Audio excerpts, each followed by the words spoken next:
नमस्कार सर्वांना. तर सकाळची सुरुवात छान अशा चहाने झाली, कारण चहा घेतल्याशिवाय काही कामं सुचत नाही आणि फ्रेश पण वाटत नाही. त्यामुळे उठल्याबरोबर चहा घेतला आणि मग नंतर पाणी वगैरे भरून ठेवलं. आणि माझा भाऊ आला होता, सो त्यासोबत तिचं ते खेळणं चाललं होतं परीचं. दुपारी माझा भाऊ गेल्यानंतर मग काय आम्ही थोडी छान झोप काढली. ती झोपलेली होती. म्हटलं पटपट मी फ्रेश होऊन बाकी स्वयंपाकाची तयारी करून ठेवते, कारण संध्याकाळी डीमार्टला पण जायचं आहे, आज किराणा भरायचा आहे. त्यामुळे मग काय तिकडे गेलो. आणि हे बघा, जाताना असं पॅक करून न्यावं लागतं, कारण थंडीच खूप वाढली आहे. मध्येच जाते मध्येच येते, ह्या थंडीचं पण कळत नाही काय चाललं आहे. आणि त्यानंतर तिथे गेल्यावर हे असं बोट चाटणं चाललं आहे तिचं. कारण आहे ना, तिला आम्ही महिन्यातनं एकदाच, म्हणजे फक्त ज्यावेळेस डीमार्टला जातो ना त्यावेळेसच कॅडबरी देतो, इतर वेळेस बिलकुल नाही.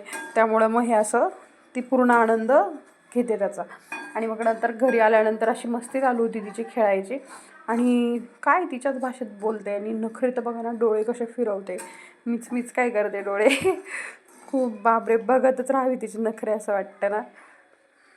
झोपायच्या आधी ही दोघी बाप लेकीची छानशी भांडणं बघून आजचा दिवस संपव.